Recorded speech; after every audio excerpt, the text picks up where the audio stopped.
Hey, before I decided to make this video, I really wanted to make another one on a game called Heart of Darkness. But the more I researched it, the more I noticed how many people actually love that game. So it wouldn't really fit on the weird nostalgia category. So I thought, hey, maybe I can make another series of videos. So I started working on a script, but the script also sucked.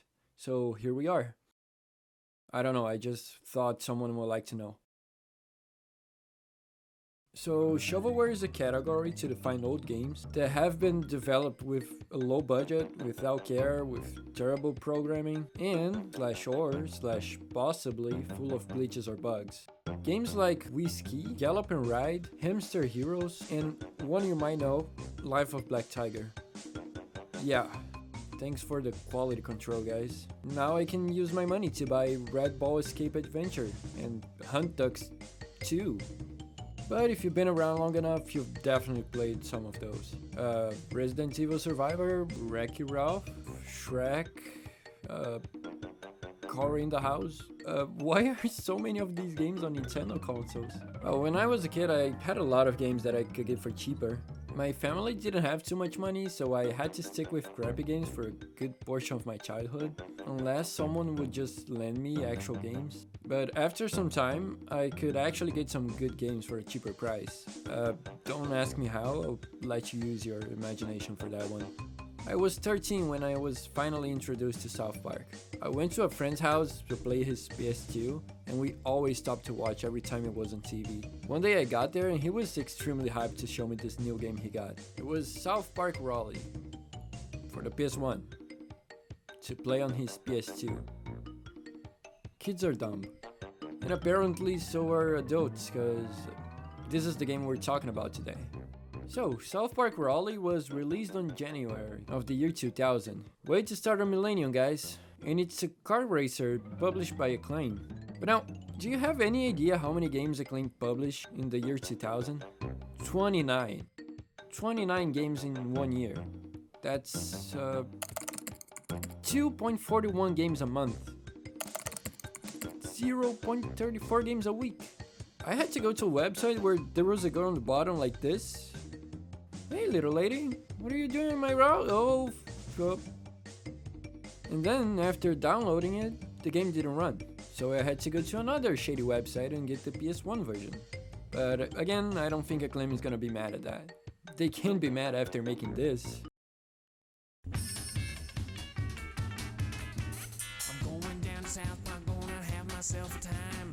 Friendly faces everywhere, humble folks without temptation. Going down south, I'm gonna leave my woes behind. Ample parking day or night, people spouting party never. Heading on up south, I'm gonna see if I can't unwind. So come on down south, I can meet some friends of mine. But at least the remix of the main theme is cool.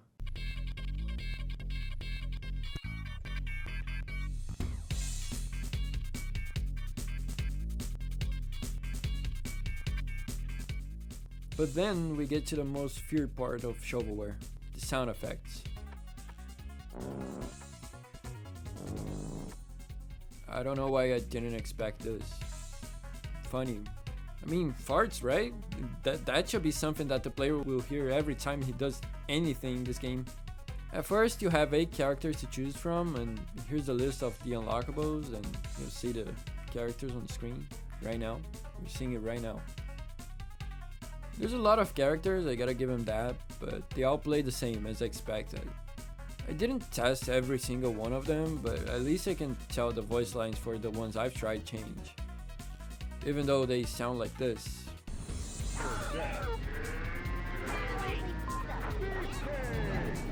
So you got 3 game modes. Championship, which is your story mode, where you can unlock the rest of the characters. Arcade, which is your arcade mode.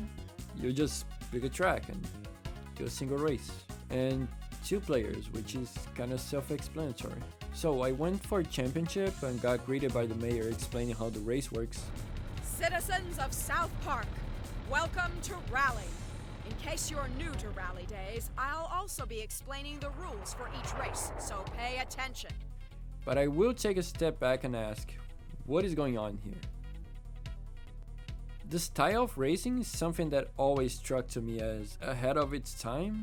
You have like an open map and you can go around anywhere you want, but you gotta follow the checkpoints in order to finish the race, which ended up being the standard for racing game these days. For some reason it reminds me a lot of Midnight Club 3, which is another childhood favorite. And my fellow YouTuber Under 10 Hours actually made videos on the Midnight Club series that are actually really great. I'll leave a link to it and I really recommend that you check it out. Not doing a review of those, only crap games here for now. Back to the game.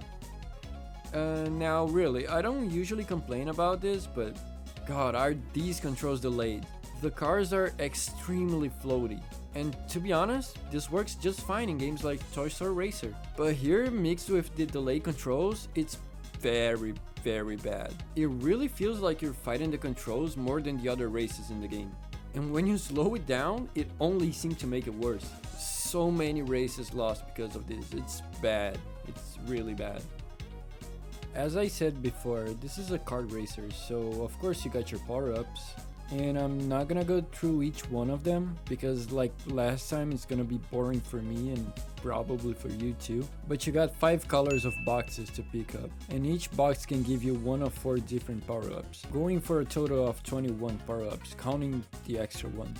Well, 22 if you're playing on PC, because if you're part of the Master Race, you'll get the exclusive dildo power-up. Yeah, congratulations I guess. Oh, there's actually one power-up I want to mention that I have no idea what it does, besides this. But I don't know, I just thought it was really funny. So in championship mode you got a total of 13 races, and each race has a different theme and objective.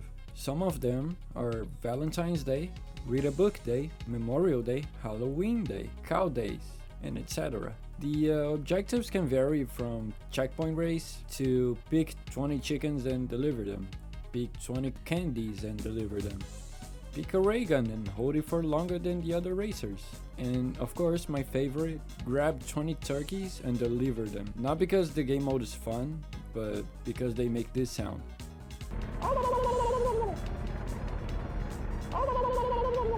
As you can see, the graphics are actually really bad, even for the time.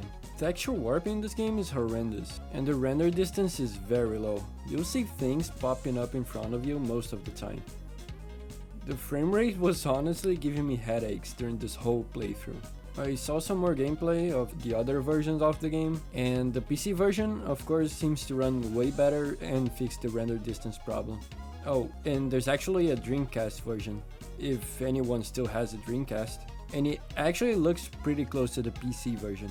For the textures on the edges disappearing, I just cannot blame the game. I've decided to play this game with a widescreen patch so the video wouldn't look like this, so I just had to deal with the texture disappearing all the time. Well, so the only thing I learned with this game was that some things are just better in your memory, and it's best that you just keep those memories as that, memories. I'm not even gonna get into the jokes of this game because they're really a product of its time, and while South Park evolved with the time, is just something that this game couldn't do, and maybe for the better. I just cannot recommend enough that you stay as far away as possible from this game. Even if you remember this being amazing, it's really not. It might just be some type of weird nostalgia that you have. The game got really bad reviews at the time, with people asking things like, will they ever stop making these terrible South Park games? I actually even found out that some sound effects for this game were just ripped from another South Park game. So yeah, another childhood game that I liked, done. Which, to be fair, is probably good. And this reminds me, there was actually another kart racer that I used to like. I wonder how that holds up. But anyway, hope you like this one. Still a lot to learn, but it was a smoother video for me to make. If you have any ideas for other games, please let me know. And I'll see you soon. Take care.